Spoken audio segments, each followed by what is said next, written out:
Hello friends, welcome to my channel. I'm Em and my books are everywhere.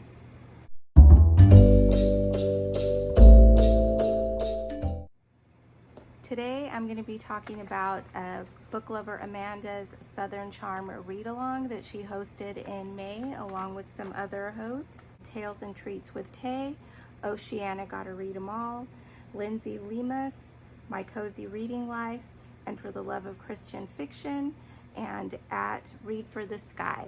So that was hosted in May, and Amanda put together this great little graphic with 9 squares on here to complete your bingo. And they're all Southern themed. So I'm going to read you the prompts and then the books that I chose to fill those prompts. So in the top square was Bless Your Heart, an emotional, heartwarming book. And I chose Down the Aisle by Barbara Hinske. It's about a woman who earlier in the series had an accident and her retinas detached, and so she lost her eyesight and had to learn to live with a guide dog and with different modifications in her life to be able to continue to work and continue on in growing in her life. In this book, she is getting ready to be married, and it was a very heartwarming read. I enjoy the series so much. I am always touched in the books that I read in it. I think I'm all caught up, waiting for the next one to come out. The prompt is Chicken and Dumplings, a book that you think will be a comfort read.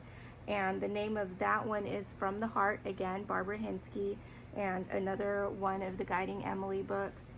And again, it's just progressing in the story of Emily and her new life and the people in her life and what's going on with them. I love those books. I highly recommend that series.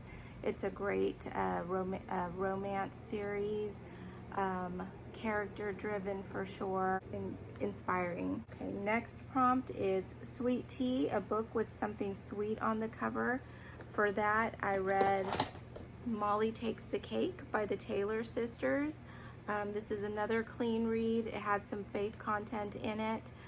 It's about Molly that runs a bakery, and she has a customer who is going to the wedding of his ex-girlfriend, and Molly has the bright idea to pretend to be his girlfriend and go to the wedding with him.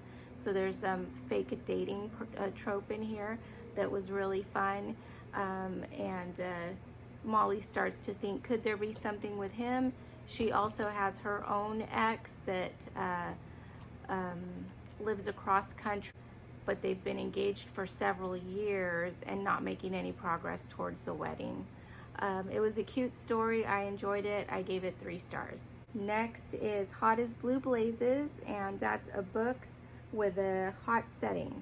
So I had trouble filling that prompt, but ended up using Behind the Scenes, My Life in Rhinestones by Dolly Parton, because most of it takes place in the South, and the South is a hot place. That's as close as I got to reading something that takes place in a hot setting. I love that book. I gave it 5 stars. I listened to it on audio. Dolly Parton does a lot of that audio of the book, and I believe it's her niece that's interviewing her.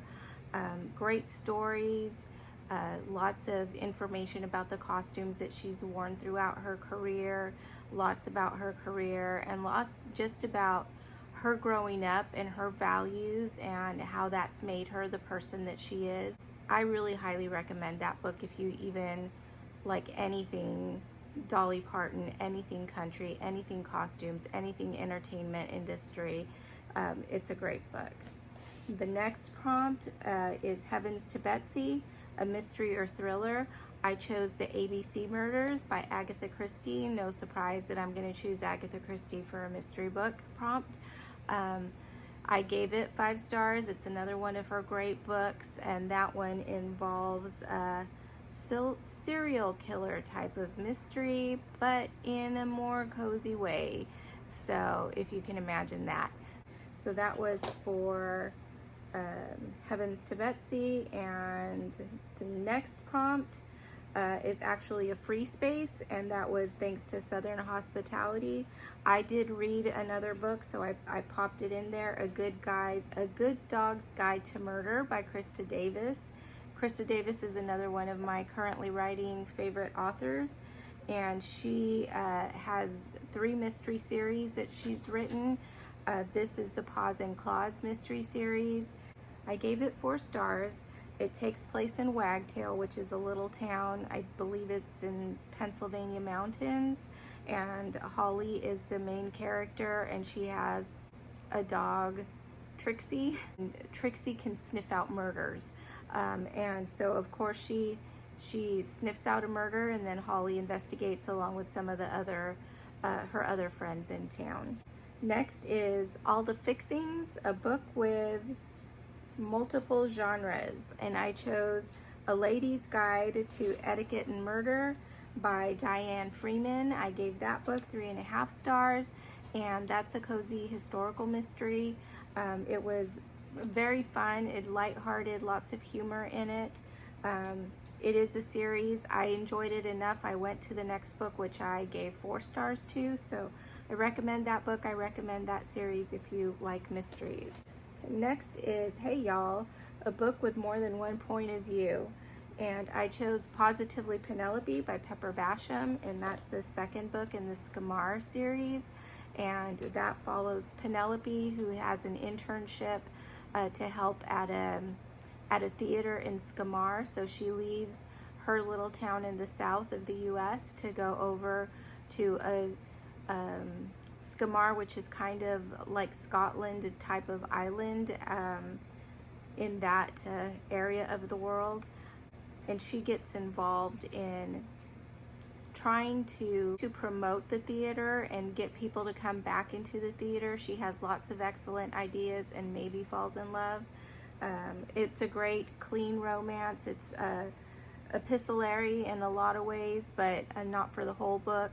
And then the next prompt, and I don't know if I said I gave that 4 stars.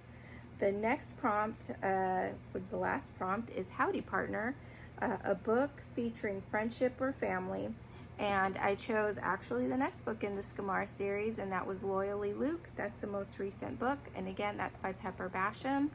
This one follows Luke, who goes to Scamar to work on a construction project in an orphanage, and he meets a princess in disguise. So that was a fun book. That one is told less in emails and text, and it's more in narrative. It's a great series. I really recommend it if you like clean romance, and they're funny. They're like rom-coms, all of them. I gave Loyally Luke 4 stars also. So those are the books that I read for Book Lover Amanda's Southern Charm Readathon. I really enjoyed participating in it this year. I hope she does it next year. I definitely will be doing it again. And I have all of the books listed below along with the prompts that went with them. Did you participate in that readathon? Do you participate in readathons? If you have, let me know what you've done, either with this one or any that you've been doing. I'd love to chat about that in the comments. Let me know. All right, that's it for this time. Thank you guys, and I'll see you next time.